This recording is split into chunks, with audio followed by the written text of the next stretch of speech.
There's no shortage of old people humiliating themselves on TikTok nowadays. You're right.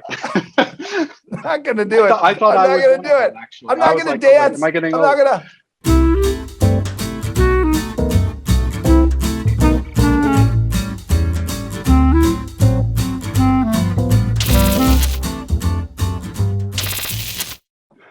Right? I will chase monsters. I'll chase monsters.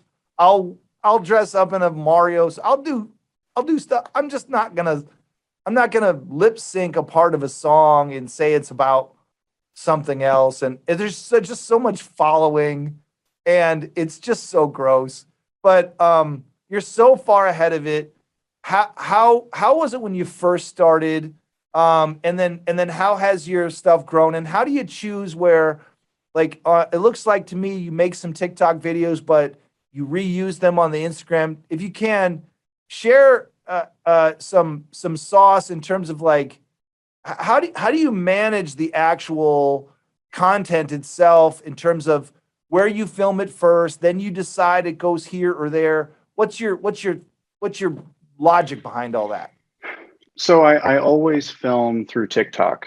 So Okay. there are some tools in there that aren't on Instagram, unfortunately, through the Reels. I think they've been trying to upgrade their application to do those things. But the whole Reels concept came from TikTok. It was a competing piece that Instagram added. So I started filming on TikTok, and my fiance and I, COVID happened.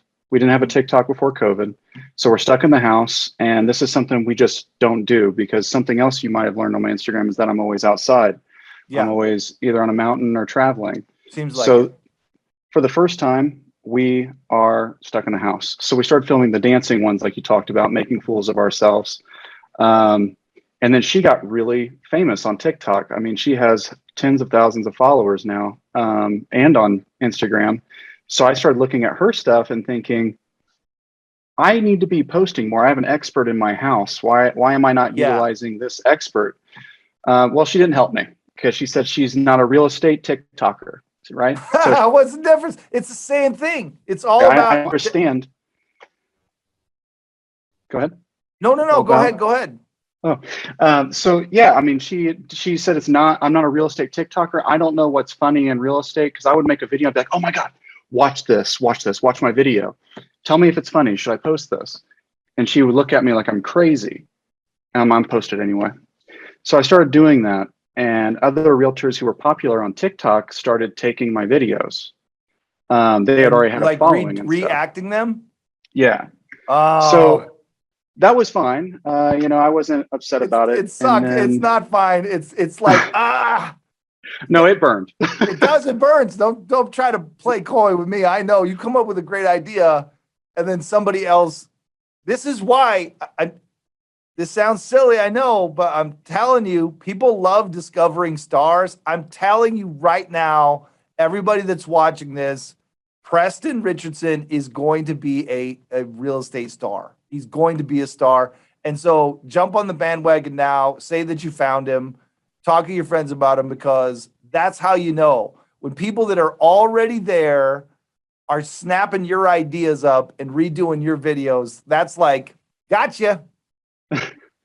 If anybody can get a hold of CBS and Survivor and Jeff Probst, please. Trying to get on that show Yeah. too. So how did you find out they were using your videos? So you can go to a sound in the bottom corners of videos, and if you use a sound, everybody that uses that sound, you can see their videos. So Oh, on TikTok, there might be a very popular sound. So you can use that sound, you can refurbish it to kind of go into your niche. okay. So my niche obviously is real estate. My fiance's is outdoors. So she could use a sound, sport it towards that. I could use that sound, sport towards real estate. Okay. Unfortunately, those don't really go hand in hand. So I might use a talking one, which there was one I used where I'm sitting in a shower, and the rain, the water is running on me, and I'm holding a Realtor magazine, Yep. and it's just a slow version of Stan, Eminem Stan, and I'm just crying because an open house. I thought someone was really interested, and they can give me their phone number. I Now, watched that twice because I was like, is he crying? He's crying. oh, I was crying. I'm And honestly, I had an open house earlier that day, and I didn't get a lead at all. No one. So it was again, an extension of myself. Yeah. Deep down, I'm sad that I didn't get a lead, and no one wanted to work with me that day. Mm-hmm. But filming through there is where I get my ideas, because you can watch other people and kind of be like, oh, that's actually really good. I think I could do it better. Yeah. Or that's really good. I like that sound. Let me save that sound and let me use it towards real estate. Okay. And that's what I do oftentimes, is try to take a very popular sound that a lot of people are watching and use it towards real estate. Okay. And that's part of my secret sauce. So there you go. That's great. It's taking these popular sounds and making a way to make them funny into real estate. While they may not go with everybody's niche, for me, I think it's funny, and I think that other realtors, because that's part of my identity, would also think it's funny. Yeah. And if you know that, maybe that's why I think this stuff's so good, because if you know this stuff, you know what you're saying. Like, you're in the shower, you're crying, you're hugging a realtor book. And it's open houses are brutal. It's a lot of right. And then you get somebody that, like, I got somebody. Like, I heard you the first time, and then you finally get somebody that's like, oh, I don't have an agent. No, I'm shopping. I'm paying cash. I'm looking to buy this week. And you're like, yeah. Then you call them back, and they're that, and it's like, that's how you feel. It's just a gut punch over and over and over. As a real estate agent, you haven't been an agent that long. Obviously you're growing a lot. How has the business for you been from the time you started to the time to going right now? How is the business? My first question. My second question is, have you changed? Have you gotten any extra skills or toughened up in areas? How has it changed you?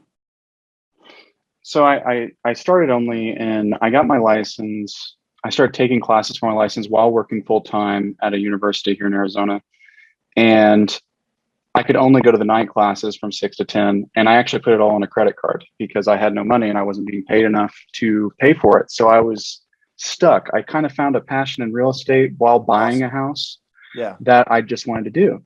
Mm-hmm. And I paid for it all and got done by December. And then you get slapped with how many fees you got to pay to join a brokerage, the MLS and everything. And I didn't know that. So I had to save up money. I started driving Lyft every minute I could. I would drive Lyft. I saved up enough money to pay about 3/4 of it. And I was short, and I had a friend visit me, and he gave me money. He sent me money to my bank account. And that's how I got my license. I get emotional about it every single time because I'm so thankful for him. And I paid him back with my first sale. I started in May of that 2019, May. And I didn't meet my first client until July of 2019. And that weekend, I met two of the first people that actually responded to me and wanted to go look at houses with me. And one of them happened to be from Colorado. So even that, an out-of-state buyer. So I was real nervous. I came home to tell my fiance. She's like, oh my gosh, like, go do it. You're going to do great. And I showed them houses. They didn't buy.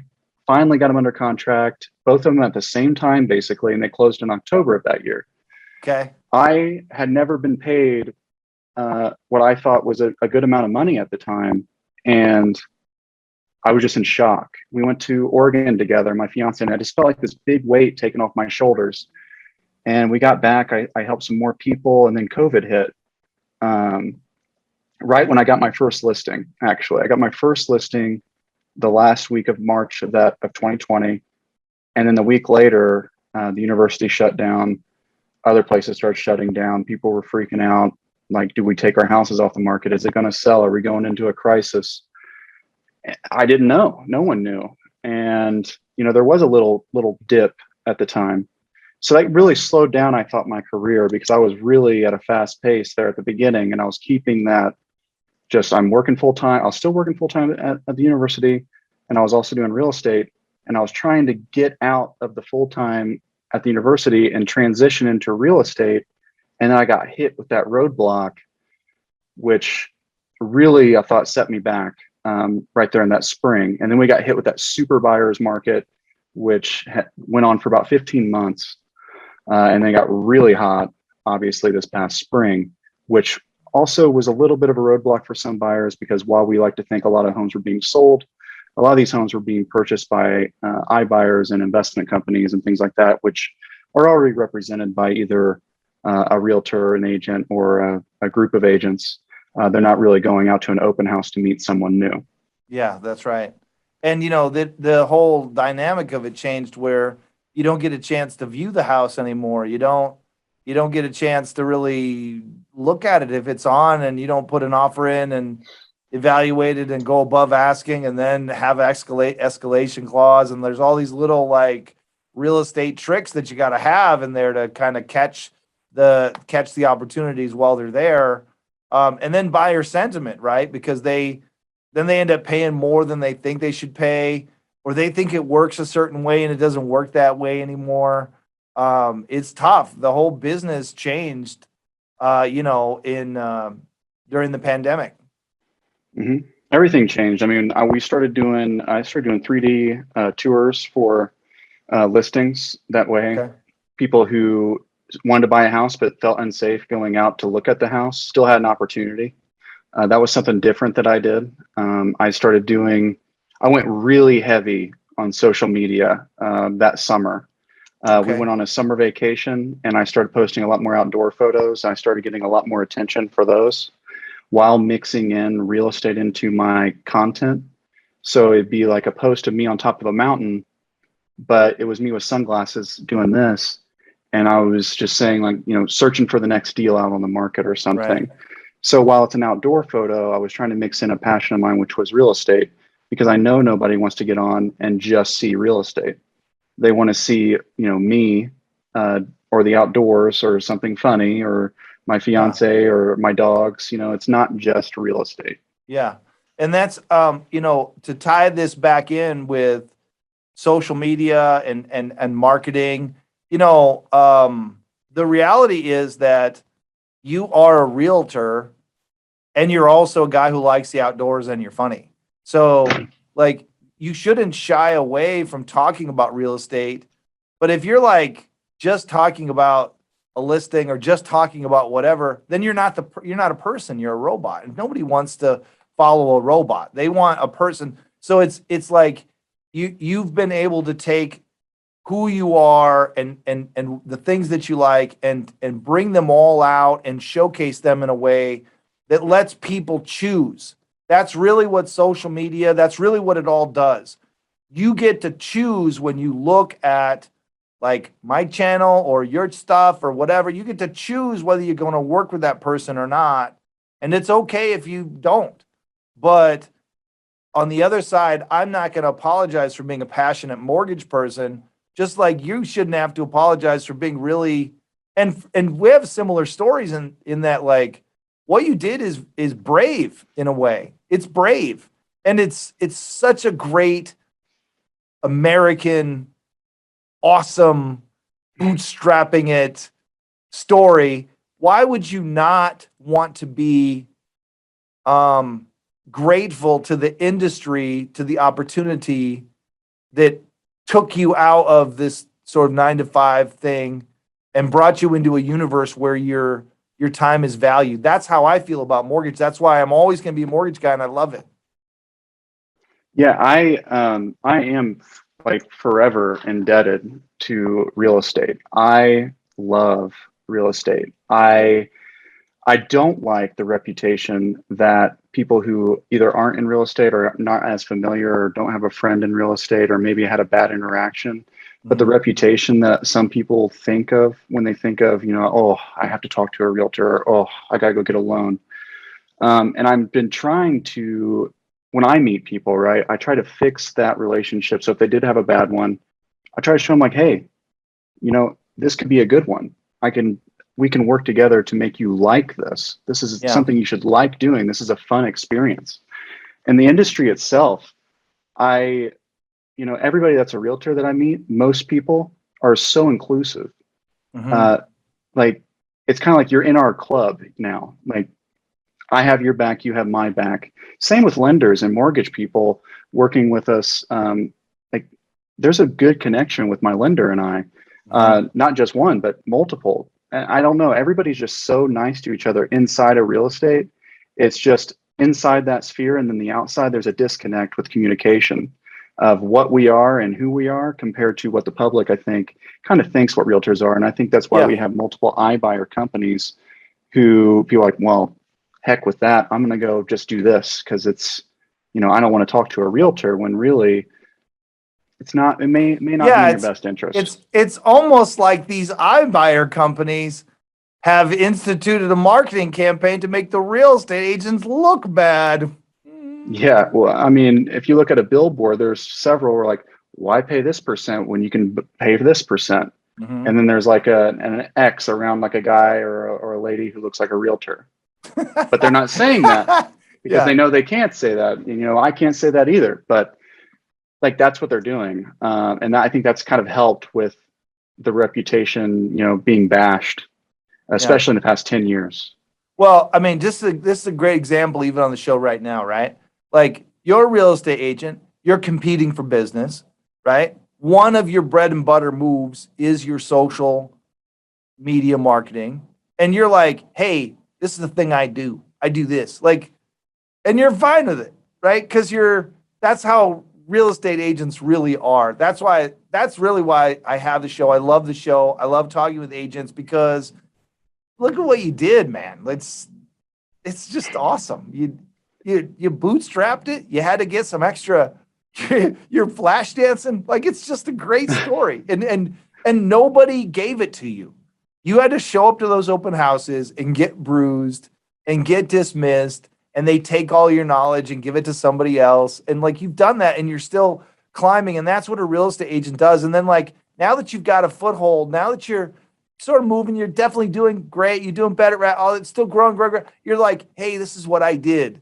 Like what industry is open to that? I think as a whole, the real estate industry is just full of really great, now, not everybody, but as a whole, really great, genuine, kind, service-oriented people.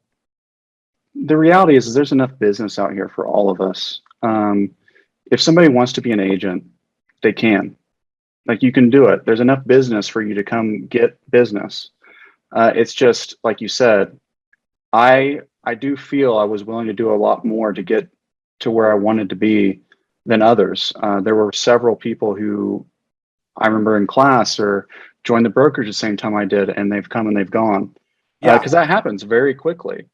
But it's tough, right? And that's what I think makes your story so great, is that you're and it's not even done. You're not even nearly where you're headed, right? So let's talk about the market right now. Let's talk about your area of expertise. What part of the valley do you specialize in? What city and why is that your area?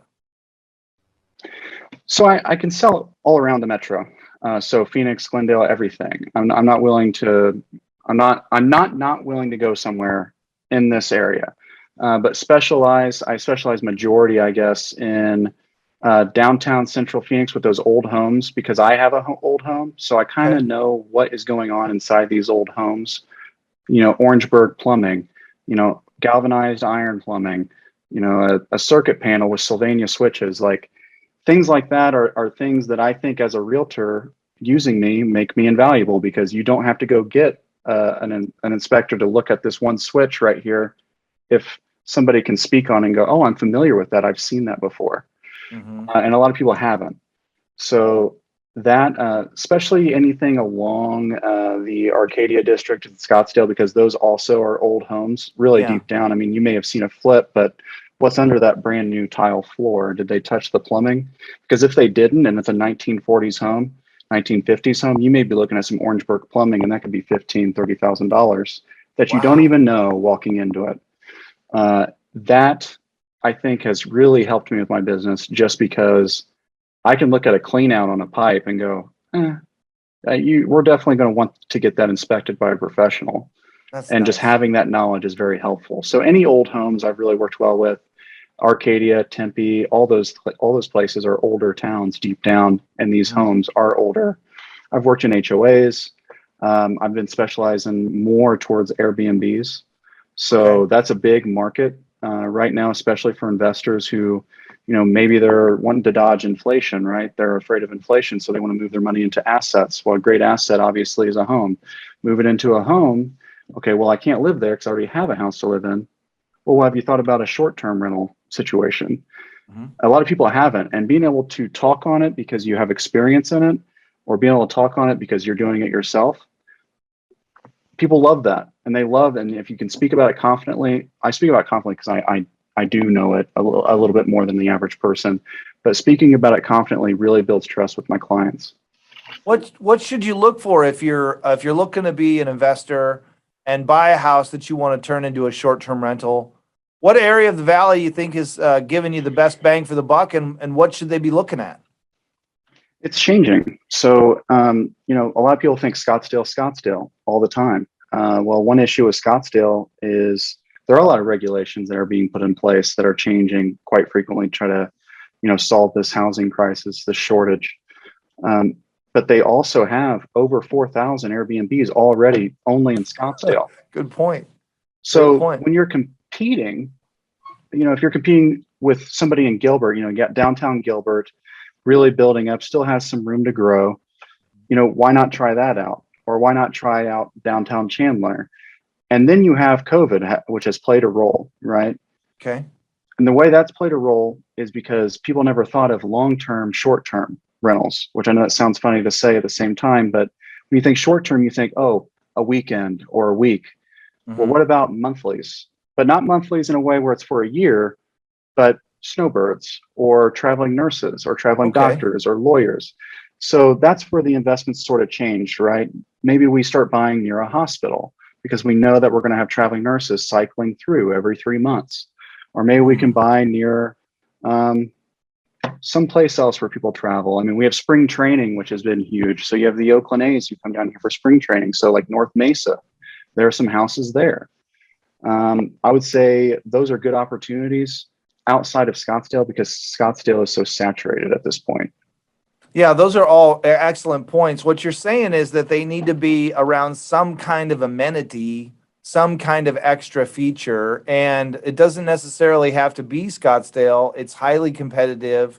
There's additional restrictions that are coming and that are already in place. And you might be able to avoid all of that by going a different direction and sort of like niche marketing your short-term rental.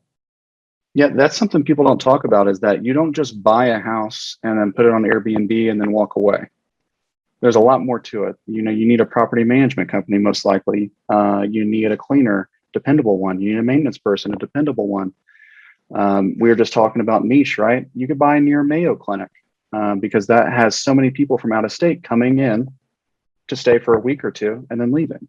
So all these places, a lot of the big guys have been thinking about. The little guys who want move in for one or two houses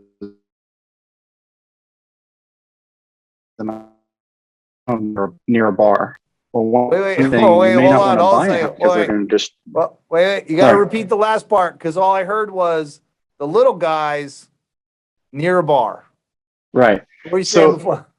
Well, I saw a little guy near a bar. No, I'm just kidding. So the little guys, they think, oh, I'm going to buy next to an entertainment district or next to a bar.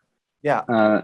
One thing they don't consider is, okay, well, if you're buying near a bar, you need to consider in your finances repairs because if when people drink, a lot of times people destroy property, and they go, oh, I have an insurance policy with Airbnb, but to good luck. get right, exactly, good luck. That is a really fresh hot take on the short-term rental market, which is pre-genius. What you're saying is, and correct me if I'm wrong, when people short-term rental, mostly they come for an event, a thing, a moment in time, an event, a thing, and that event can be connected to entertainment or it can be connected to anything else. Those events that are connected to entertainment typically have a more there's a lot more wear and tear on the property. So you might be able to still B&B, short-term rental, this thing, by picking an event that has a particular interest group who isn't there to tear stuff up and party and right? I mean, Mhm. is that what you're saying? Because that's really brilliant. That's really, really brilliant. Yeah, it's thinking away from just that mindset of where are the people and where do the people just want to stay for a night or two, and a lot of people just go, Old Town Scottsdale. Okay, Yeah. well, Yeah. what about the golf courses? People come down to play golf all the time from out of state. They need a place to stay. What about that? Or what about around a hospital or around, right there at that north corridor, just because it's, you have the amenities of Phoenix, but they want to go north to go towards Sedona or something like that. Mm-hmm. How much should one look to, what's a good investment point for the purchase of a property like this? And then how much can they expect to put into it afterwards? So there's no real correct answer to what's a great purchase point for an investment property used for a short-term rental. What matters is what is your, gross revenue. You want to have enough to pay the mortgage. You want to have enough to pay a possible 20 to 30% property management fee before it's the total gross. So before that, you need enough. I think 10% for maintenance, like repairs, is good. 10% monthly. Monthly. So 10% of your annual. You'll probably come out saving a lot more, but I'd rather do that than have to take the property off the market for some time, because any time off the market is wasted money. Mm-hmm. You want to make sure you have enough to do a 20% down payment. That way you can dodge the PMI, because that's just wasted money as well. You're not going to get that back. It doesn't go towards your principal nor your interest. Mm-hmm. You're just paying to play. So being able to do that, all three of those, if you can have just those basics under your belt, you know what you're doing. You'll have a good set. You'll have a good setup. Mm-hmm. You have a really good way of digging into the details. Is that something that you learned as a real estate agent, or was that something that you learned from a previous profession? Previous profession, I believe I was a teacher. That's how I started. Okay. That was my first job. I taught high school. And then I went and got my master's degree, and then I became an investigator. So I was an investigator of basically crimes against children, ranging from drugs, physical abuse, sexual abuse, and homicide. Did that, met my fiance, who was from Arizona. We met on Tinder. I swiped right, and it changed my life. That changed your life? That's yeah. Met her. I've seen her almost every day of my life, other than about 10 days that I can count. So that's awesome. I love her. And the investigation thing, I think that is where I got the details from, because people's lives were affected by anything I wrote and anything I said, any question I asked, because it would be read in a courtroom, right? Mm-hmm. So yeah. I felt exceptionally responsible for these people, especially these children, the most vulnerable in our society. Yeah. That's a lot of power to have over people's lives, and it's a lot of stress. How did you handle the stress of that job? I became pretty numb. Okay.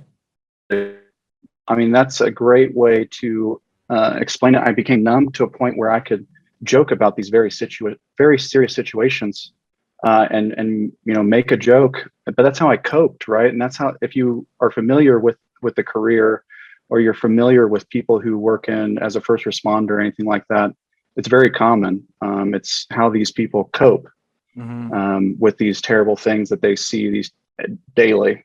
I mean, it's every day. That's what happened. I became so numb that my fiance she really wanted me to move on. So she saved you in a way. She definitely saved me. Yeah. Wow. So fun. Okay. So in your experience as a real estate agent, do you have, I need a good story and a bad story. So, what's your what's your worst story? What's the most unbelievable thing that's happened to you as a real estate agent? It could be anything. Most people go hoarder house, but you can do anything. What's the story that you've got that's like, I can't even believe that's true? Man, that's tough. I'm sorry. I'm trying to think. This is no Pikers podcast here. This is Beyond the Baseboards, where the big boys play. So you're gonna have to step Okay. your game up. All right. A bad story. So I met this is before my first sale. I met this couple, and this couple, they had a kid who constantly wanted to basically, I don't know, kill themselves somehow, like by jumping in a pool or like touching a finger into an outlet or like running for the stairs. It was crazy. I mean, this kid, I probably saved this kid's life like 9 times. It just like, Okay. oh, there she goes. Like, she's going to jump in the pool. I'm not there's kidding. a pit bull outside. Where's your kid? Oh, she's going to pet the pit bull. That definitely happened. There was a dog in the backyard and there was a dog door and she was trying to crawl through it. I mean, it was all the time. And then they decided they didn't want to buy a house. And that went on for like 3 months. Yeah, it's always like like you save their child's life, and you're like, sorry, I went to this other open house and They didn't buy it all. never have. To this day, it was just kind of, not just that, but they kind of left their phones at houses after we'd show them. So I like, I'm looking over in Gilbert or Chandler, and I live in Central Phoenix, and I'd be home like an hour, like 45 minutes later. They go, hey, this is so and so forgot their phone at the listing, and it's 40 minutes away. So I immediately, I'm hoping that this is a client that wants to move forward with me. I want to do everything I can to help them. So I drove back, and then 2 days later, the other half did the exact same thing. And the fence was locked, and we couldn't get in the fence of that house. So I actually had to climb over a gated fence to get to the house so I could unlock the door, because the lockbox was behind a fence that I guess the listing agent didn't know that needed to be unlocked. It's almost like they had some kind of like weird, like power. Did they seem that abnormal? Seems weird, right? Nothing abnormal. I mean, it just seemed like a younger couple with a child. We had great conversations. I mean, we went on for 3 months together, and it just was kind of like one weekend. We don't want to. And I'm just like, okay, that's the life of a real estate agent, right? Like, oh my God, right. All your right. time, How do energy, you react? effort. Boop. See ya. Yeah. How do you react with that? The natural reaction would be like, what? I'm so angry with you. And you express all this anger. But what you got to do is you got to go, I totally understand. If you're looking in the future, I hope that you think of me. Yeah. And I'm sure many people have heard that phrase when they've spoke with a realtor, and many realtors have been on the receiving end of that. But really what does they're not thinking feel is, great. you waste my time for 3 months. I have it. It's so frustrating, right? That's super. Okay, so what's your best story? Your best real estate story? Well, I already spoke on how I became an agent. That's my favorite. I do think story. I think that's like a top 10 ever great story. That's a great story. So that's my best one. I'm trying to think if I could give you more detail on that one, but I think here, best story.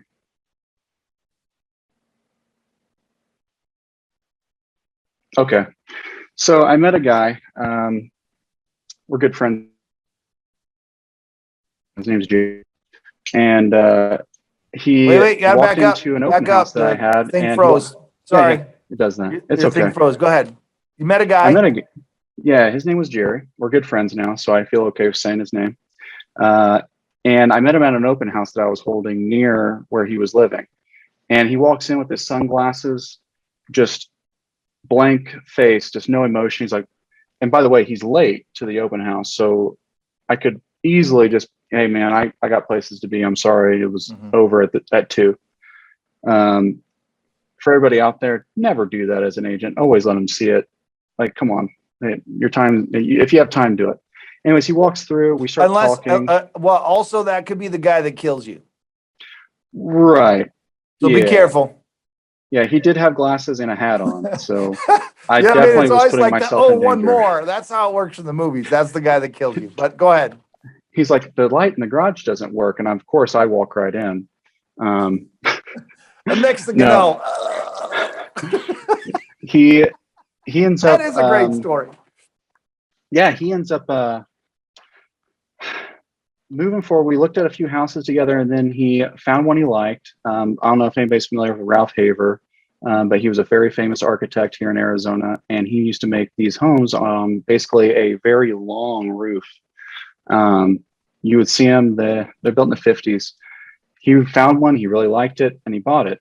And then COVID hit, right? Okay. And he closed on St. Patrick's Day. He loves to talk about that. And literally ground zero of the pandemic. Yeah, but we didn't have any good luck. St. Patrick was not around for us. Okay. So we list his house and we just could not get any traction. And then, if you want to sell a house, I was willing to try anything, right? And so if you want to sell a house, you go on vacation. That's what I heard. So I did. And as soon as I went on vacation, the person we were under contract with, they said they weren't going to ask for repairs. They did. We canceled. They canceled. And then they came back, of course, the day that I'm, driving through mountains in Wyoming. Of course. And they want to close tomorrow. And I'm like, all right, well, we can do that. And I'm in a cabin at like 1 a.m. and I'm writing, I have a hot spot. I'm writing, I get everything done and in. And I remember I closed and it was supposed to close at a particular time. So I climbed to, it's a very high point in Grand Teton. It's near Grand Teton, the Grand Teton. And I remember I got cell service and I was able to call and let him know, like, hey, we're closed, man. Like, we did it. We're good. And he loves to tell people that I was on a mountain at the time when we closed. Then he sells that house again, the next house. He sells it again in November of the same year. So this past November. And we were able to find a FSBO for him, which he got a great deal on, and is actually since November has doubled in what he paid for. So he's doubled his money. And that's sort of like, we found a FSBO, and a lot of realtors don't go get a FSBO or don't know how to navigate. Well, if it's a FSBO, how do I get paid, sort of thing. Well, there are ways, and knowing your worth and knowing your value, and that, and Jerry did know my value. Yeah. He's an amazing client. He's a perfect client in the eyes of a realtor. He respects me as a realtor. He respects my opinion. When I advise him on things, he takes it, and he's an older gentleman. So, I mean, not old. I mean, he's older than me. I'm 32. Sure. So that made me feel really professional in my career. That's why it's such a good story, because he really made me feel like I feel today, like I know what I'm talking about, or, people are going to laugh at my jokes. And if they don't laugh at my jokes, then they just don't know what's funny. Jerry made me feel that way by giving me so many opportunities to work with him. He came back 3 separate times. He listed his house, he bought a house, listed his house, and bought a house. So 4 times, 4 transactions in 1 year. And he's a commercial realtor. Like, he knows his stuff as well. Mm-hmm. Having that from somebody with so much experience, and me, who I was newer, I don't know how new he thought I was, but I was newer in my opinion. Mm-hmm. And he just, he gave me a lot of confidence. And that's the good part of that story. Mm. Preston, you are an awesome, awesome agent. You are an awesome agent. You are an awesome dude.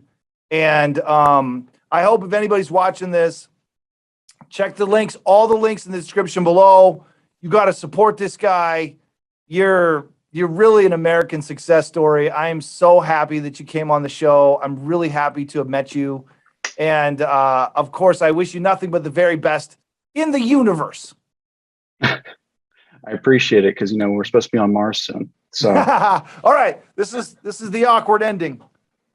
Thank you for coming on. With the way it works with these things, you can't tell people that it's gonna be over, or they go click.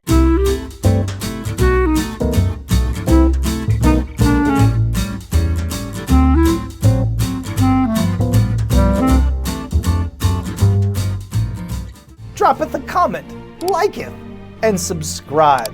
Blah blah blah. Thee knowest thy drilleth.